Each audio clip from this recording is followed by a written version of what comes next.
भाई जो गुरु वचन पे डट गए, कट गए फंद 84 के। शुभ कर्म बनेगा नहीं, अगले जन्म में फिर कुत्ते की उम्मीद पाएगा। आज चाहे कोई किसी देश का राष्ट्रपति है तो क्या बुरी बनेगी अपने साथ। देखो हम धन चाहते हैं, निर्धन के मन में एक कतल हो है कि धनवान सुखी। धनवान सोचता है राजा सुखी।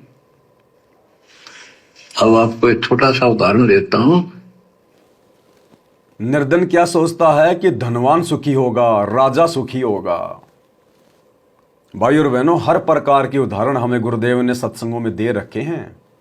अगर हम जरा सा कॉमन सेंस का प्रयोग करें, हम मार नहीं खा पाएंगे। यहां हमने धन की कामना नहीं करनी अपने गुरुदेव से, बिल्कुल भी।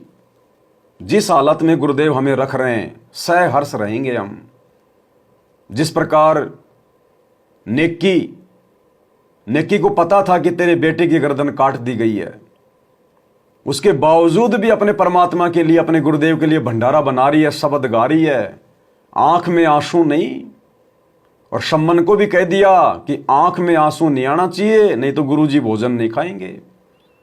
सोचिए, जिसका इकलौता बेटा और अपने बेटे को अपने हाथों से काट के और अपने भगवान के लिए भोजन बना रहे हैं, उनकी महिमा के शब्द गा रहे हैं, सिर्फ इसलिए कि हमारे गुरुदेव को कोई चोट ना पहुंचे, हमारे गुरुदेव को कोई दुख ना पहुंचे, कोई तकलीफ ना पहुंचे।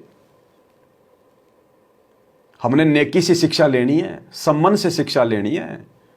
हमारे जीवन में क्या गुजर रही है, क्या बीत रही है, हमारे गुरुदेव अंतर्यामी है, सब पता है। अपनी तरफ से हमने नहीं बताना।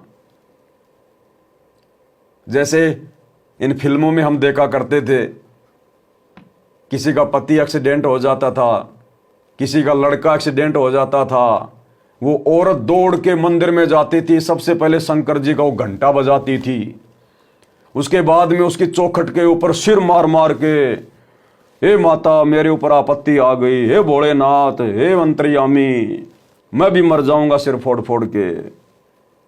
तो हमने ये ड्रामेबाजी नहीं करनी इस भक्ति पे। ये नौटंकियां, पाखंड है, ये अज्ञानी लोगों के काम होते हैं। हमारे गुरुदेव अंतर्यामी हैं, वो हमारी मन की बात को जानते हैं। जो घटना हमारे जीवन में अभी घटी भी नहीं, जो बात अभी हमने सोची भी नहीं, हम 20 साल बाद में क्या करेंगे, क्या सोचेंगे, वो आज हमारे गुरुदेव को पता है। ये भूत भविष्य आदि अंत की जानकारी रखते हैं। तो भला इनसे हम क्या मांगें, इनको हम क्या बताएं।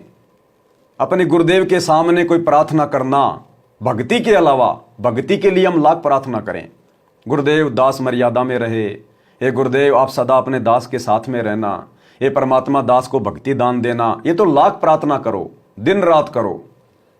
लेकिन गुरुदेव बेटा नौकरी लग जाए, हे गुरुदेव मेरा वो प्लाट है उसके ऊपर लोगों ने जो है कब्जा कर लिया, हे परमात्मा दया करो, हे गुरुदेव मैं बोरिंग करवा रहा हूं, मैं ट्यूबवेल लगवा रहा हूं, पानी हो जाए, हे गुरुदेव एक मकान बन जाए, हे गुरुदेव लड़की को लड़का नहीं हो रहा, 12 साल हो गए शादी को, वो लड़की को छोड़ने की कह रहे हैं। ये फालतू की ड्रामेबाजी हमने गुरुदेव के सामने पेश नहीं करनी है। बहुत कर ली हमने जब तक ज्ञान नहीं था, गुरु की पहचान नहीं थी। अब नहीं, अब साथ संगति से जुड़ने के बाद ये ड्रामेबाजी नहीं। अन्यथा फिर आप अपने गुरुजी पर अविश्वास कर रहे हो, आप अपने गुरुजी को समर्थ नहीं मान रहे, फिर आप गुरुजी को अंतर्यामी नहीं मान रहे, फिर परमात्मा नाराज होता। फिर ऐसे अब हमने वो गलतियां नहीं दोहरानी। हमने तो नेकी की तरह हिम्मत दिखानी है कि हमारे गुरुदेव को सब पता है। यदि वो हमें थोड़ी बहुत राहत नहीं दे रहे तो ये भी उनकी मर्जी है, अन्यथा परमात्मा तो सेकंड में घर भर दे। सुदामा के घर पहुंचने से पहले परमात्मा ने सुदामा पूरी रच दी। यही तो था वो परमात्मा, यही तो गुरुदेव थे। तो हमारे लिए क्या नहीं कर सकता परमात्मा? हम तो डायरेक्ट इनकी शरण में, सुदामा तो इनकी शरण में भी नहीं था। तो ऐसे समर्थ परमात्मा से, ऐसे अंतर्यामी से हम डिमांड करेंगे? हम भौतिक वस्तुओं की इच्छा करेंगे? नहीं।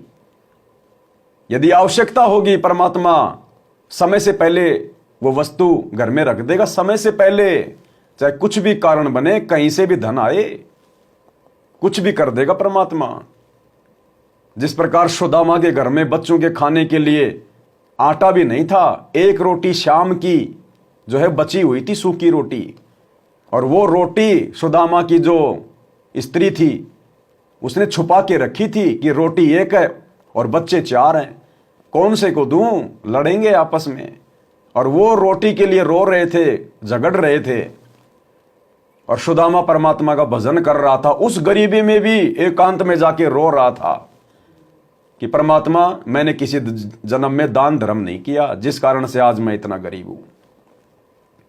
इतने में परमात्मा ने भगत की पुकार सुनी। अरे सुदामा, यदि उस जन्म में परमात्मा का भगत नहीं था तो क्या हुआ, पहले अनेकों जन्मों में तो आप और हमारी तरह वो भी मालिक का भगत था। उसी समय परमात्मा ने एक यजमान का रूप बनाया और बैलगाड़ी में और 4-5 दिन का सामान भर के और उसके घर पे छोड़ के चला गया। तो भाई और बहनों, हमने इन कथाओं से यही तो शिक्षा लेनी है, केवल भक्ति मांगनी है, मर्यादा मांगनी है, गुरुजी का आशीर्वाद मांगना है। हमने और सांसारिक ड्रामेबाजी नहीं करनी। हमने सतलोक आश्रम मैनेजमेंट हरियाणा से जुड़े हुए भगत भाई बहनों की तरह प्रार्थनाओं पे प्रार्थना लगा के हमने अपने गुरुदेव को नाराज नहीं करना। हमने तन मन से भक्ति करनी है, बाकी काम फिर भगवान का है। भाई जो गुरु वचन पे डट गे, कट गे फंद 84 के, कट गे फंद 84 के, कट गे फंद 84 के। भाई जो गुरु वचन पे डट गे, कट गे फंद 84 के, कट गे फंद 84 के, कट गे फंद 84 के। भाई जो गुरु वचन पे डट गे,